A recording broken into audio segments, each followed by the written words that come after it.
तो दोस्तों आज हम आपको एक ऐसी कहानी सुनाने वाले हैं। यहाँ आस्था और बुराई का आमना सामना होता है। एक चर्च यहाँ शांति के पीछे छुपा है। मौत का खौफ तो चलिए शुरू करते हैं द नन की यह रहस्यमय कहानी। कहानी की शुरुआत में हम एक बड़े और डरावने चर्च को देखते हैं। यहाँ पर दो नन्स एक दरवाजे के पास जाती है जिस पर लिखा होता है गॉड एंड्स हियर। तभी एक नन दरवाजे के अंदर चली जाती है जबकि दूसरी बाहर प्रार्थना कर रही थी। जो नन अंदर गई थी वह घायल होकर बाहर आती है और दूसरी नन को एक चाबी देकर कहती है कि शैतान को रोकने के लिए उसे खुद को बचाना होगा, क्योंकि उस शैतान को एक शरीर चाहिए। लेकिन तभी शैतान उसे खींचकर मार देता है। दूसरी नन खुद को शैतान से बचाने के लिए खिड़की से कूदकर जान दे देती है। और यहाँ पर हम उस शैतान की पहली झलक को देखते हैं जो बहुत ही ज्यादा डरावना था। इसके बाद फ्रेंच नाम के एक युवक को उसी नन की लाश मिलती है। इसके बाद यह खबर चारों तरफ फैल जाती है। इसलिए फादर बर्क और सिस्टर आयरी को इस घटना की जांच के लिए भेजा जाता है। वह दोनों फ्रेंच से मिलते हैं जो उन्हें एबे तक ले जाता है। एबे में फ्रेंच बताता है कि उसने नन की लाश को लेटा कर रखा है, लेकिन अब वह बैठी हुई मिलती है। वह हैरान हो जाता है कि आखिर लाश बैठ कैसे सकती। इसके बाद फादर चाबी लेकर नन को दफना देते हैं। फ्रेंच उन्हें वह जगह दिखाता है जहां नन ने आत्महत्या की थी। तभी फादर एबे के अंदर जाकर मदर सुपीरियर से मिलते हैं, जो कहती है कि अभी मेरा प्रेयर करने का समय है और इस बारे में सुबह बात होगी। फादर और सिस्टर आरिन रात वहीं रुकते हैं। फ्रेंच गांव लौटने लगता है, लेकिन रास्ते में उसे एक नन दिखती है और उसके ऊपर अटैक करती है। लेकिन फ्रेंच किसी तरह बचकर गांव की तरफ भाग जाता है।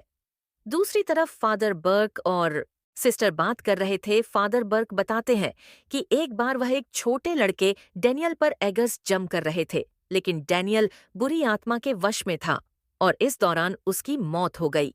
फादर को अब भी उसकी मौत का पछतावा है। रात में जब फादर बर्क सो रहे थे तो उन्हें किसी की आवाज सुनाई देती है। वह उस आवाज का पीछा करते हैं और एल को देखते हैं जो उन्हें कब्रिस्तान तक ले जाता है। अचानक डैनियल के मुंह से एक सांप निकलता है और फादर को कब्र में गिरा देता है। इसके बाद कब्र अपने आप बंद हो जाती है और फादर उसके अंदर फंस जाते हैं। थोड़ी देर बाद सिस्टर की भी नींद खुलती है। उसे एक परछाई नजर आती है जो उसे डराने की कोशिश करती है, लेकिन सिस्टर डर को नजरअंदाज करके फादर को ढूंढने जाती है। कब्रिस्तान में घंटी की आवाज सुनकर वह फादर की कब्र ढूंढ लेती है। सिस्टर उन्हें बचाकर बाहर निकालती है। बाहर आने के बाद फादर को कब्र के अंदर कुछ किताबें मिलती हैं जो फादर अपने साथ रख लेते हैं। अगले दिन सिस्टर और फादर बरकेबे के अंदर जाते हैं। वहां पर एक लोहे का दरवाजा था जिसके आगे जाने की फादर को इजाजत नहीं थी, इसलिए फादर सिस्टर को अंदर भेजते हैं। सिस्टर अंदर जाकर एक नन को देखती है। वह नन का पीछा करती है और एक दूसरी नन से मिलती है जो उसे बताती है कि उन्हें उनके आने की सूचना पहले से थी। वह सिस्टर को अपने साथ ले जाती है। इधर सिस्टर को नन बताती है कि यह जगह पहले एक राजा का महल था जिसने काले जादू से नर्क का दरवाजा खोल दिया था। लेकिन तभी चर्च ने राजा को मारकर उस दरवाजे को जीसस के पवित्र खून से बंद कर दिया और इस महल को एबे में बदल दिया। लेकिन युद्ध के बमबारी के कारण दरवाजा फिर से खुल गया और काली शक्तियां वापस आने लगी। तभी वहां पर दूसरी नन भी आ जाती है। क्योंकि सारे दरवाजे बंद हो गए थे, इसलिए सिस्टर आयरी भी रात को वहां पर रुक जाती है। दूसरी तरफ मदर सुपीरियर फादर को चेतावनी देती है कि सिस्टर आयरी की जान खतरे में है। तभी मदर सुपीरियर की गर्दन टूट जाती है और उनके अंदर का शैतान फादर पर हमला करता है। दूसरी ओर सिस्टर आयरन को एक डरावना सपना आता है जिससे वह जाग जाती है। वह देखती है कि उसके कमरे में एक नन बैठी है। वह नन के पास जाती है, लेकिन वह गायब हो जाती है। तभी कमरे का दरवाजा अपने आप खुल जाता है। सिस्टर कमरे से बाहर जाती है और उस दरवाजे तक पहुंच जाती है जिस पर लिखा था गॉड एंड्स हियर। तभी दरवाजा अपने आप खुल जाता है और शैतान सिस्टर पर हमला करता है। शैतान उसे अंदर खींचने की कोशिश करता है, लेकिन किसी तरह खुद को बचाकर वहां से भाग जाती है।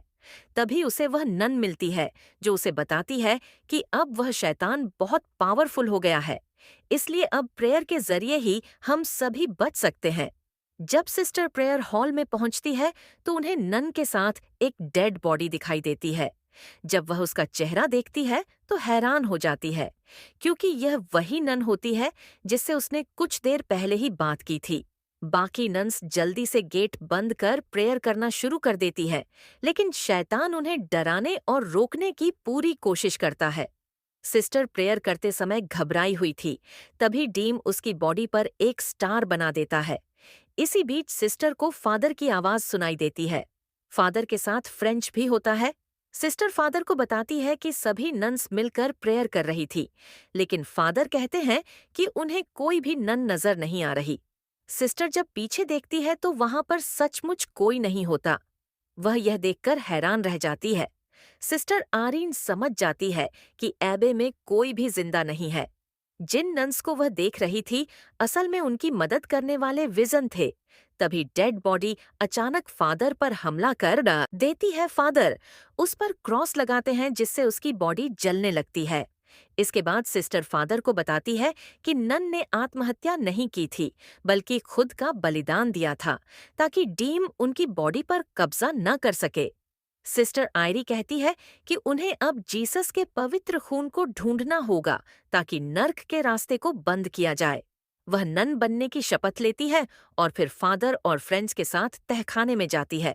वहां पर मदर मैरी की मूर्ति के इशारे से एक छिपा हुआ दरवाजा मिलता है। सिस्टर उस चाबी से दरवाजा खोलती है। यहाँ पर उन्हें जीसस का खून मिलता है। अब वह लोग उस नर्क के द्वार को अलग अलग ढूंढने लग जाते हैं। सिस्टर आयरी को एक दरवाजा मिलता है जिसके अंदर वह उसी निशान को देखती है जिसे शैतान ने उसकी पीठ पर बनाया था। तभी वहां पर कुछ नन्स आती हैं जिनके चेहरे ढके हुए थे। दूसरी तरफ फादर को भी वही नन्स दिखती है, लेकिन फादर आग जलाकर उन्हें रोकते हैं। फ्रेंच भी सिस्टर की चीख सुनकर वहां पहुंचता है। वह देखता है कि सिस्टर आयरी शैतान के वश में है। जब वह उसके पास जाता है तो सिस्टर उसे पीछे धक्का देती है। इसके बाद डेमन नन फ्रेंच पर हमला करने की कोशिश करती है, लेकिन फ्रेंच जीसस का पवित्र खून उसके चेहरे पर लगा देता है। इससे नन सिस्टर आयरन का शरीर छोड़ देती है, लेकिन डेमन नन दोबारा फ्रेंच को जकड़ लेती है। जब सिस्टर उसे बचाने आती है तो डेमन नन उसे पानी में फेंक देती है। दूसरी तरफ फादर बर्ग के ऊपर डेनियल के रूप में शैतान हमला करता है। उस शैतान के मुंह से सांप निकलकर फादर की आंख पर अटैक करता है, जिससे फादर घायल हो जाते हैं। उधर पानी में सिस्टर को डेमन नन पानी में डुबा कर मारने लगती है। इसी बीच सिस्टर जीसस के पवित्र खून को अपने मुंह में भरकर डीम नन के मुंह पर थूक देती है, जिससे वह डेमन नन बुरी तरह से जलने लगती है। पवित्र खून के पानी में गिरते ही द्वार बंद होने लगता है और डेमन भी उसमें समा जाता है। इसके बाद सिस्टर फ्रेंच को बताती है कि यह जगह अब पूरी तरह से सुरक्षित है। नर्क का दरवाजा हमेशा के लिए बंद हो गया है। इसके बाद वह वहां से चली जाती है।